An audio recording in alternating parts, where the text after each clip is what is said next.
it's a great time to be into games. I think play is getting a lot better.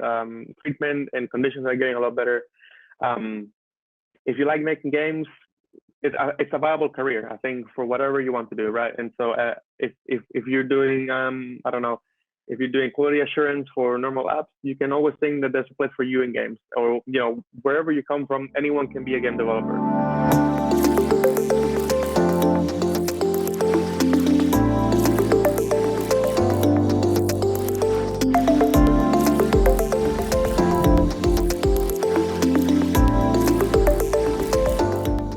Did study software engineering, but the Okay. thing is, it was aimed towards game development, right? So I specialized myself in making games, but I obtained a degree in software engineering. So I learned things like the basics of computers. What is the arithmetic of a computer? How does it do operations, ones and zeros. But then I also, instead of making projects like say a web app or a website or something, I will make a game instead, right? Like for example, one of my first projects was making a Pac-Man game, and that included, for example, also a battleship kind of game. Like you have to guess where in the map a ship is. And so from the get-go, they introduced us to the model of like making lots of projects and games throughout our whole 3-year course. When you decided to study there, you knew that you wanted to get into the gaming industry, or not really? Well, I think, of course, if someone like me likes to play games and working in games sounds fun, I also took it because I think it was a great opportunity to get cool, good skills to have. I didn't necessarily know I was going to make it to the industry per se. Like I knew that once I graduated, I would be probably good enough to find a job as a software engineer, as a programmer somewhere. Luckily for me, though, I found a job as a game programmer like right after I finished my studies. So when you decided to study software engineering, and in that university that it's quite into design, art, and gaming, you were already into gaming.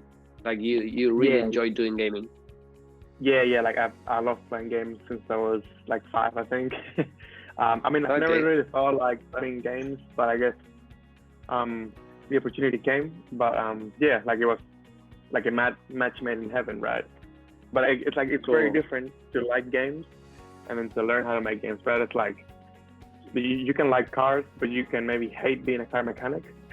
It's like that kind of analogy. It's just way different worlds that don't have much to do with themselves.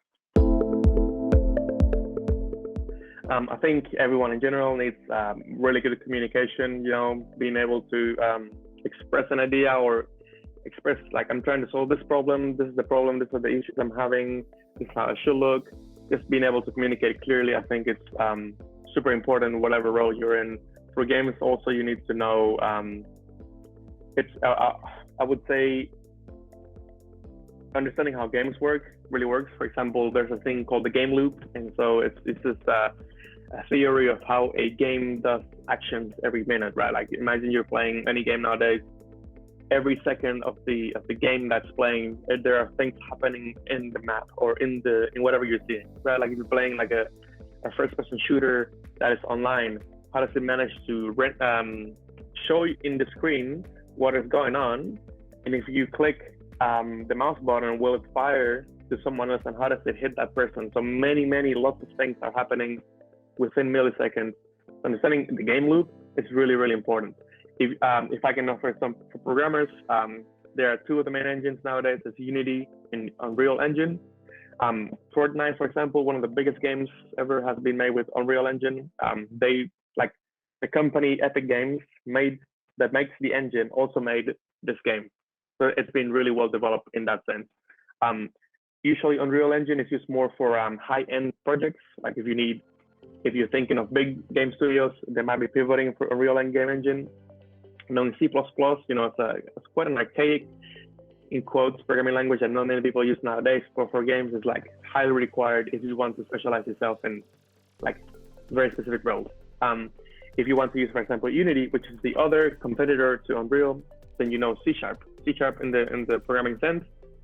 C++, a lot easier, like a lot less stuff to deal with, but it's still a good programming language. And I would say those, yeah. Also, if you're an artist and knowing stuff like using Maya or Substance Paint, knowing how materials work and materials are basically a way for us to replicate textures that we see in real life, but we replicate them in a game, right? Like, for example, you think wood. How do we make wood look realistic, look like wood in a game? But how do we make, I don't know, a tire, rubber, look like rubber in a game? And so understanding materials and surfaces and all that stuff is really, really good. Concept art, for example. There are many skills that a game developer can have. So I'm kind of giving advice to different people. Like, if you're a programmer, do this. If you're an art, do that. But many people can do, there are lots of roles that you can do as a game developer. What would be those roles as a game developer? Glad you asked. Well, I started with programming, because that's what I do. There's also, you can do concept art. Concept art requires you to translate an idea into a drawing that can then help teams shape the way that a game will look. This is also used for movies, for example. There's also UI and production. So you're working with UI user interfaces to make them, come up and display in a specific way. There's also user research. You're doing some research to understand what users might be playing these games. You can do music, of course, or sound design. You can do QA, quality assurance. There is more like specific 3D modeling, or you're actually making 3D models yourself. For example, you're making a wooden plank, or you're making a billiards, the balls. But there's also people that do stuff like technical art, where you are a programmer, but you work with the art side of things. So you are making materials and shaders and like really complicated graphic stuff. And those are kind of some of the main roles. There's also legal, of course, very important. And there's lots of crossover with what you can do as a game developer. Also, of course, we have producers, product managers, product owners who work to make games, help us make games.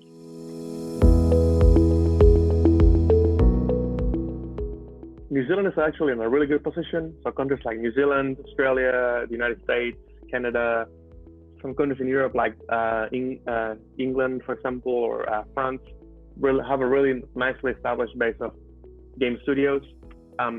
The world is starting to become more aware of the fact that games, revenue-wise, make more money than, like, say, film, music, writing, combined those industries. Like, they're starting to see that games actually are potentially huge ways to make money, revenue, profit. It's growing a lot. Like, I think there hasn't been a better time in history to try to get into games. It's still hard because, if everyone likes the industry, then there will be a lot more competition. Especially with the young kids now. I've been with people who are like 15 and they know way more than me about anything in programming. Really impressed by them. But yeah, the industry is going in a great place, especially now there's a lot more options to work remotely, which traditionally with games is a really, really hard thing to do. You usually expect it to be in a public, like in an office space where everyone can contribute together. But yeah, now the whole panorama is changing worldwide. But of course, yeah, if you want like the biggest studios, you might think about the United States or Canada, for example, like the main hub for games. In terms of the New Zealand industry, though, I think back in 2018 it was a lot harder to get into. It wasn't as developed as it is today. Today there are lots more studios around the entire country. Like Wellington used to be the hub because you had TikTok, you had Dinosaur Polo Club, you had Weta workshop/game shop, but also you had studios in Auckland like Rocketworks, and also you had Grinding Gear Games.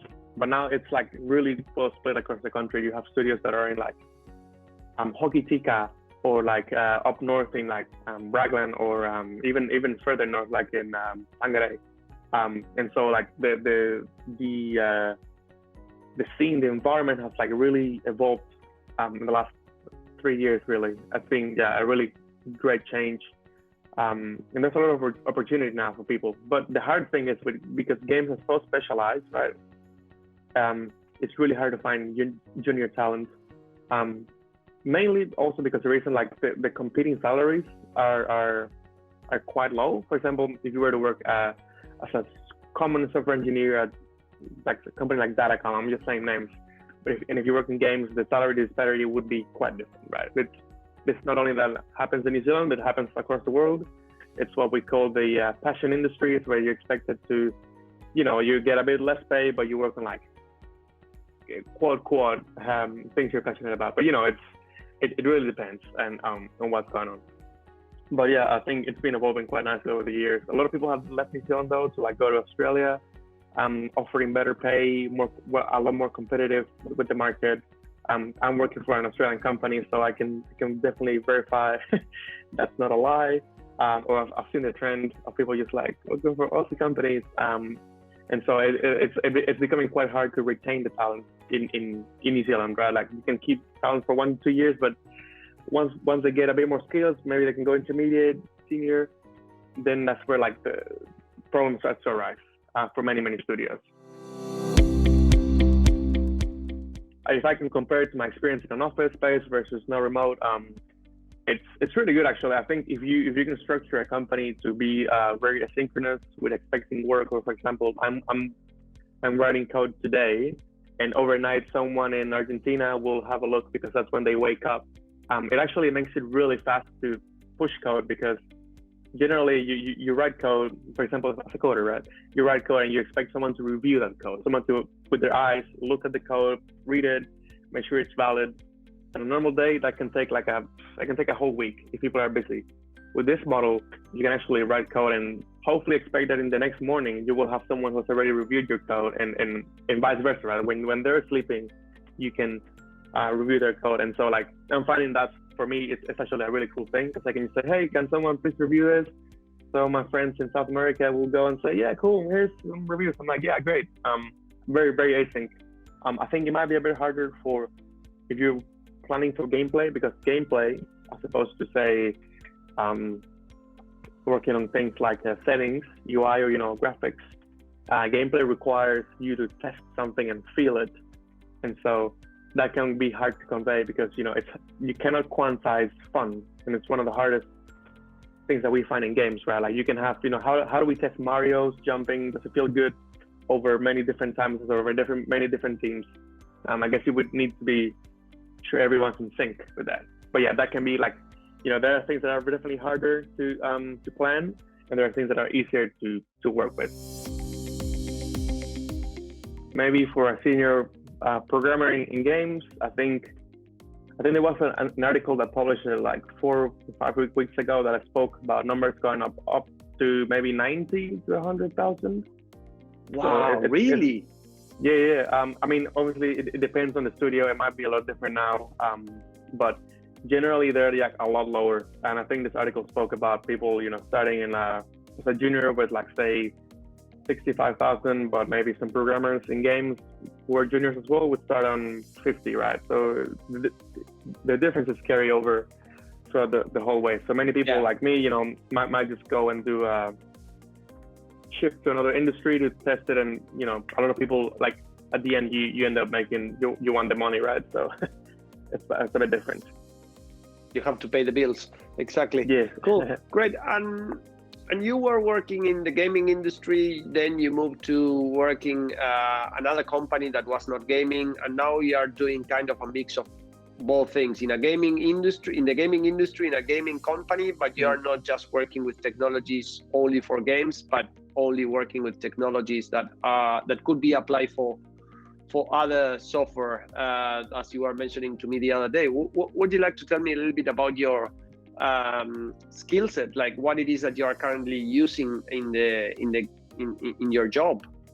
Yes, sure thing. So generally, as a programmer, a lot of skills can be transferred, say, as programming languages, but at the moment, I'm using skills that are required for a full stack developer. Say you will need to know things like Python or Elixir, which are backend programming languages generally. You can do a lot more with them, but just simplifying. It's required that I know JavaScript and TypeScript and stuff like React, frameworks on the full stack side. But on the game side, I'm also required to know about 3D graphics.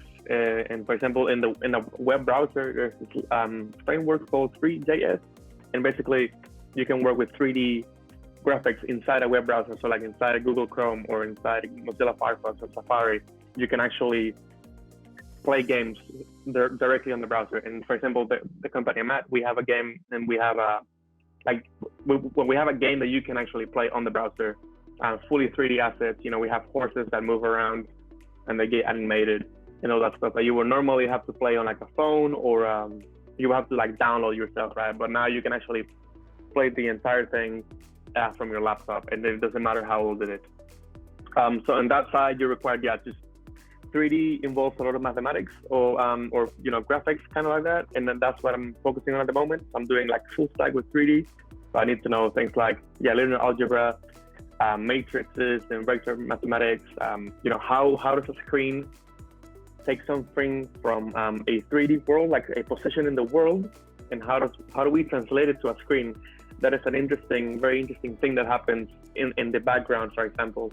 So it requires quite a bit of like specialized understanding in how computers work in the graphic sense, because it's like quite complex. When I had to learn about that in university. It's like so many things going on with numbers, it really combines two of the things that I've been doing for the past 5-6 years.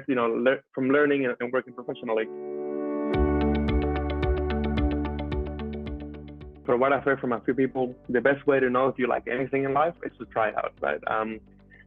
Back when in Panama, where I'm from, I used to go every year, and every year that I went around Christmas, I would organize a game jam, which is like a hackathon.